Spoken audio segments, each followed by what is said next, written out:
repeat them, but I do urge participants after they hear Marko to sort of at any time focus on 1 or 2 points so that we can sort of get to a little more depth and then move on to the next point, and I'll try and sort of put some order to that. Thank you. Marko, 25 years or more of the European Green Movement. Okay, thank you so much for organizing the event and inviting me here.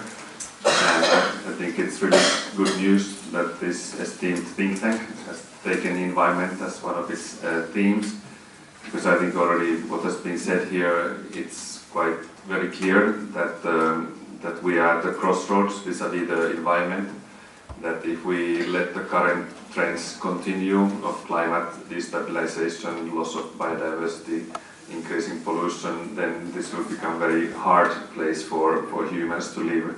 And I also agree what Vijay said, that the planet is not in danger. We should not speak about saving the planet. Life on Earth is billions of years old and it will persist. But it's first it's the civilization of ours which is at risk, and then maybe human and other mammal existence as well. It's very challenging topic, lessons from European Green Movement, because, like was pointed out, the realities of India or of the global scale are very different. And of course Europe has the colonial past, following imperial powers and so on, and trying to rule the world, and probably not for, clearly not for the benefit of all. And I think that element is still there. The European Union has its hegemonic presence in many places, which is asymmetric, benefiting the Europe.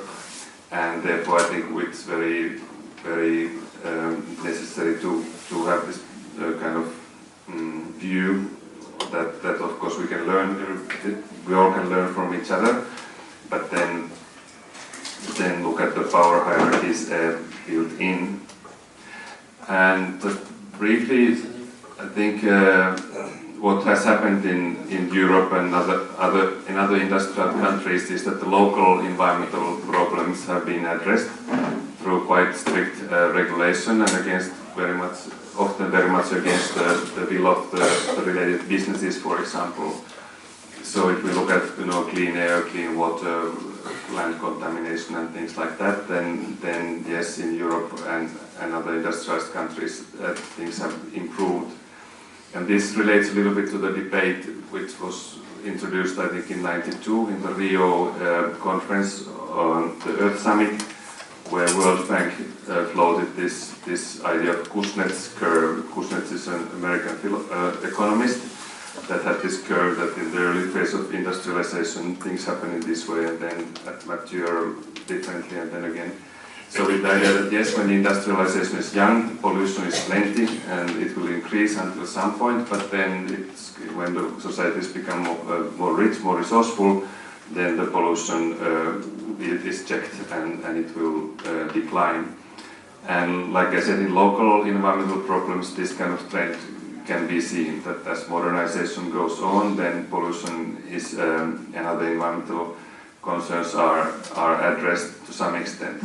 But if we look at the global aspects, because our economy is global, so even if some cities in Europe are now with very clean air and so on, and through the trade exchanges, we're still part of a global system, and we should look at the global impacts. And there the track record is miserable. The greenhouse effect is known for 100 years, and the first policy decisions or policy proposals to deal with global warming were made 30 years ago, and the Rio Agreement more than 20 years ago. And still the trend is adverse. Same way the species extinction is just actually accelerating, And only recently we realized that plastics will never disappear. So they end up in oceans and in our food systems. So that kind of lesson that modernization solves environmental problems is not there. So we have to find answers elsewhere.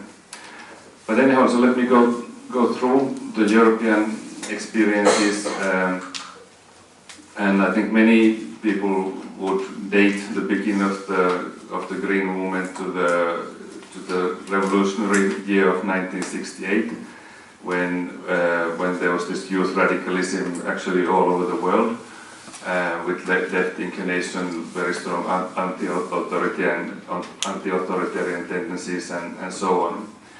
But it's important to note that it's not where the environmentalism began, because I think this environmentalism is as old as human societies, that because we are not separate from nature, but we are nature. Nature is in us, and then we are in nature. All societies have addressed issues what we now call environmental. And in many cases they've been framed in spiritual or religious notions. They've been taboos, not certain plants, certain animals not to be killed, certain areas left as sacred groves, and so on.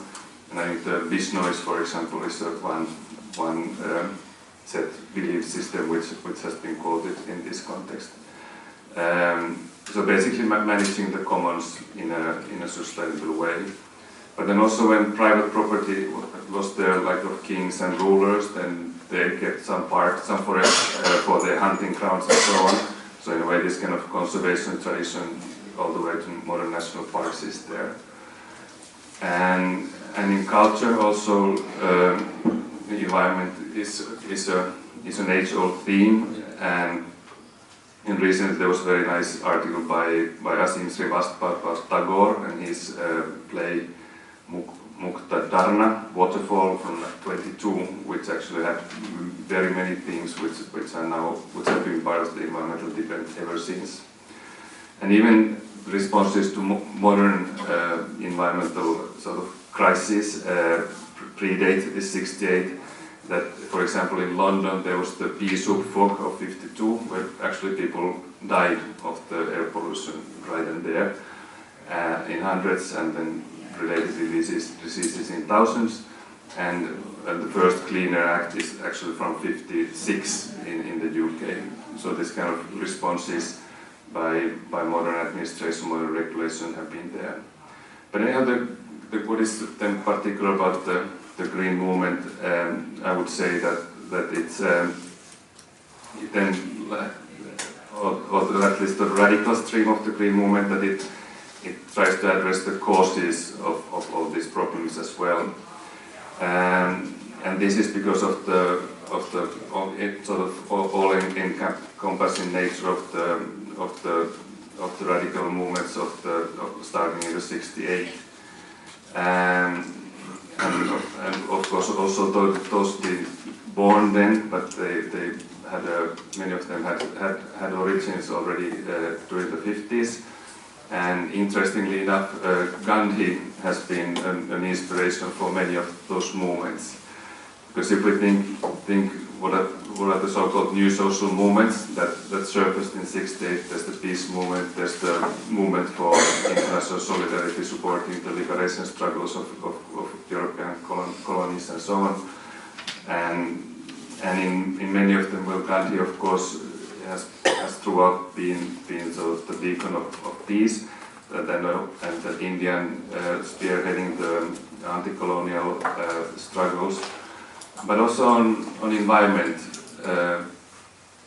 there's very direct link when there was a 100 years anniversary of Gandhi's birthday. Few Norwegian scholars, Arne Næss, Johan Galtung, came here and toured the country and draw inspiration and ideas. And when they went back, they started the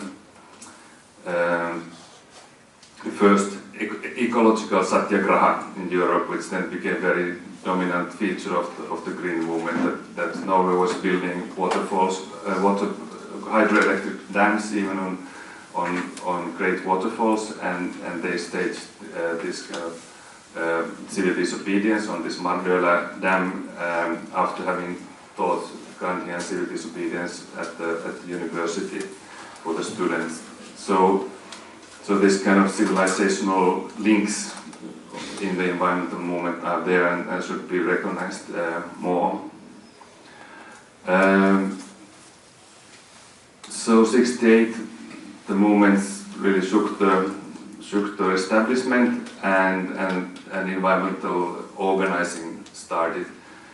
For example, the Friends of the Earth and Greenpeace, both important environmental organizations since then, were set up in '69, but also governmental response was there. That in the first environmental conference of the UN was held in '72 in Stockholm, where many of these debates were actually fought, and then this kind of north-south divide emerged in there.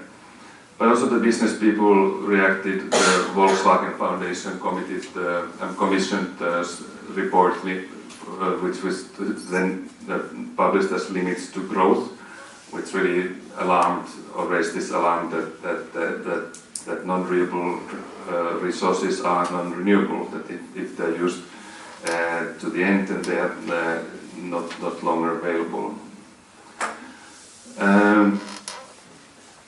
So this movement was very anti-party, especially in Europe. Or, like I said, this anti-authoritarianism, anti-system was a very dominant force. So it took sort of almost a decade for the movements to also become interested in party politics and electoral processes. And now I refer mainly to the German Green Party, because it's the first one and the biggest one, and has very interesting dynamics, which are reflected in the European Greens as well. So just a bit of a background, that in the continental Europe there's the proportional representation electoral system, which means that small parties can enter parliaments and assemblies, but to prevent very fragmented house and very unstable coalition governments, normally in the proportional system there's also the threshold that certain percentage of votes has to be there to get MP, and in Germany that's 5%. So that is sort of the struggle for new parties to jump into that level of 5% support. And in Germany, the party was set up in 1980 after several alternative lists of this kind of independent from the movement had already entered some local governments or state governments. And the four pillars that the very diverse movement and then are articulated as the pillars of the Green Party were social justice, ecological wisdom, grassroots democracy, and non-violence. And of these, the social justice part, I would say, is direct continuation of the socialist or social democratic tradition, but then the elements of ecology, participatory democracy, and non-violence were then the distinctive elements from the movement, from the new movement. And what was sort of the main campaign point for the Green Party then was the nuclear power build-up that was happening since 50s, but during the 70s there were these plans almost put nuclear power plant in near any big city. But then Tri-Island accident in US and other concerns of nuclear power being very close to nuclear arms created this resistance that no, this is not the way to go. So for the 83 elections, the Green Party campaigned very much on the nuclear power resistance and got beyond this 5% ceiling and became a parliamentary party. And the two innovations also in the party formation, which are of interest. One was the 50% quota for women that the Green Party decided from the very beginning, that whenever there's any formal positions, formal committees, or also half of the people should be women. And then, and again, related to the German and pretty much the European continental electoral system, that there is closed list elections. So people vote for the party, and the party has decided like who are the people in order of preference that will get in. And there, establishing the quota, so every other person would be man and every other would be woman. So this way, the Green group had this 50-50 representation. But and this is even chairman or chairpersons. So from the beginning, the German Greens always had two chairpersons, one female, one male. But what is less obvious and less known that the similar system facilitated the collaboration of two quite different streams in the Green Party and Green movement.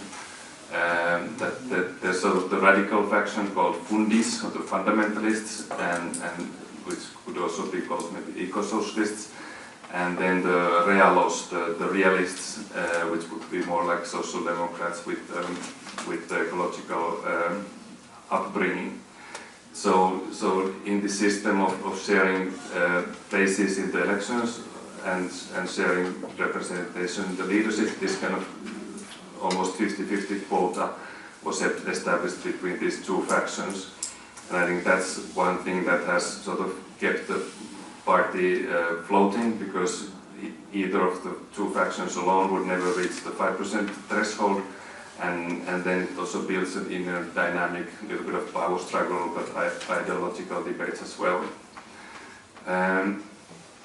So this is then in other European countries, Green parties were established and getting into parliaments and getting into governments. But I think three events of that, like in 80s, early 90s, are important to note. And one is the international formal process of the Brundtland Commission, the World Commission on Environment and Development, which in a way mainstreamed the environment. After that, it was very hard for any government or any company to ignore environment, but at the same time it set up this understanding that economic growth, social justice and environmental protection should go together, and they can go together. And before that, the Limits to Growth report and the sort of the radical environmental critique of the industrial growth society was very clear, very strong on critique of growth, that growth is a source of environmental problems, and growth is not a legitimate and good idea for a society. But then this Brundtland Commission sort of message became very hegemonic, very dominant one, that no problem, we get them all three, and that's just question of fine-tuning. And one Finnish ecological economist, Jan-Otto Andersson, has written about this trilemma, sustainability trilemma, where he argues that you can pick any of the two, that's a workable idea, but then the third one will be undermined. And what we have seen in the past decades and in this era of globalization is that, yes, we pursue economic growth, we pursue to some degree social justice, but like I said in the beginning, the global ecological concerns are undermined. Well, the second thing that happened, that in 1990 elections, the German Greens were really emboldened because of the Chernobyl nuclear accident just across the border, and then this build up to the Rio summit. So the environmental concerns were really high on the agenda, and they thought, okay, let's solve these problems. And then they proposed things like tripling the price of gasoline, and that kind of big changes for the protection of the environment. And what happened is that they lost. They fell below the 5% threshold and didn't get a single MP in the parliament. Well, the party was saved because in the eastern Germany they had the first elections as part of the federation, and the German section called Union 90 did get some MPs. But anyhow, this was, one can say, a sobering experience for the German Greens, but then ever since there's not been a serious attempt then to deal with environment through the electoral process, because what can happen and what has happened is that then you don't get the votes, you don't get in. So then in a way the real faction of the party got an upper hand. And then also the collapse of Soviet Union 89-90, environmental movements were part of the sort of process which led to the collapse, because during this opening with Gorbachev, the glasnost, the environment was one theme that could be discussed, and it became sort of anti-systemic discourse, because there was, for example, huge river diversion plans by the Central Soviet government, which many scientists said that this will not work, this will be counterproductive. And then when the popular movements emerged, the environment was one of the themes that inspired the people. And in the first round of leadership in the post-Soviet states like Estonia, there were people from the green movements, but then it sort of evaporated fairly soon. But anyhow, against this backdrop, if we now look what has happened in the Europe because of the green movements, then of course, like I mentioned, this stopping the crazy nuclear power program was there, and now Germany is phasing down nuclear power. And then, like I mentioned, air pollution, water quality in local sphere has happened by and large. So in all of the EU, people can drink tap water without being afraid of contamination and so on. And then there's some slowing down maybe of the biodiversity destruction in EU, but again, like I said, the way EU contributes to the destruction of ecosystems globally is unabated. And renewable energy.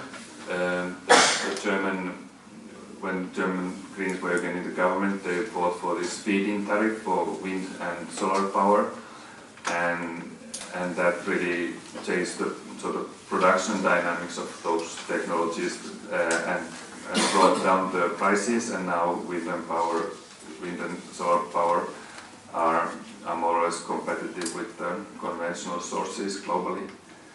And this climate commitment, in a way, has been there by the EU in the international negotiations, but as we know, global action is not there to the scale at least needed.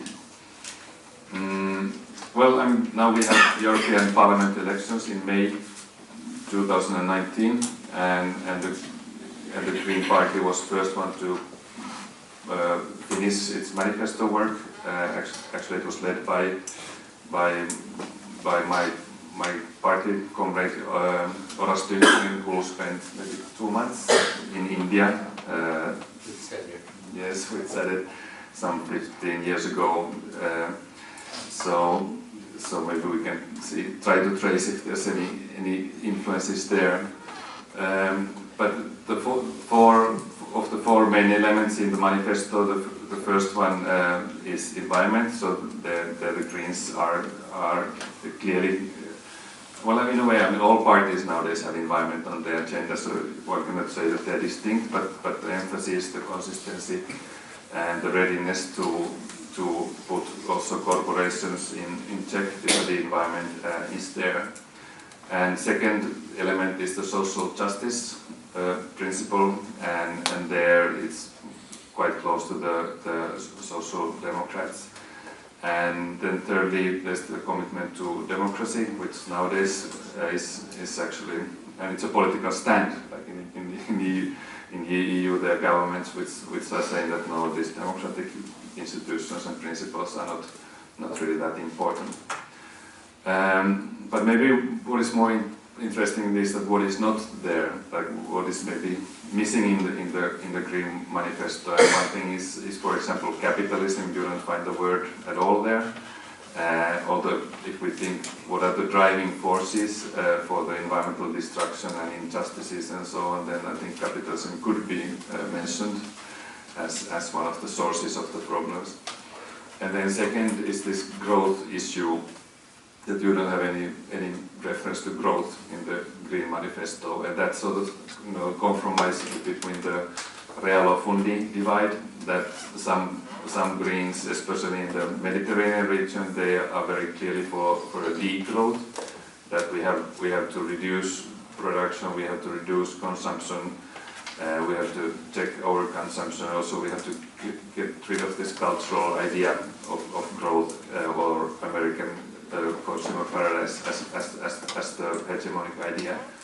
But then we also have, especially in the Northern Europe, the green growth Greens, and that think that growth as such is not a problem. It's just wrong fuels and wrong sources of energy and not enough circular economy and so on.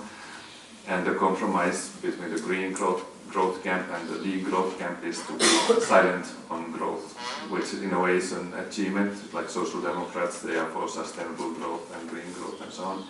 So at least Greens are more careful there.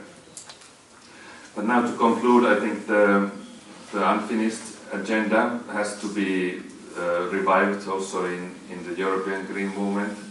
That I'm quite firmly on the degrowth camp, that we have to address, and sort of post-capitalist camp, that with these structures in place, the environmental problems will not be solved. And one thing, what we need is the cultural transformation from this growth imperative or the consumerist dreaming to idea of regeneration and sustainability. And I think the Gandhiji is very relevant, like Vijay mentioned, this Gandhi's point that if you don't need something, then you just, whatever extra is actually stealing, and this aparigraha concept.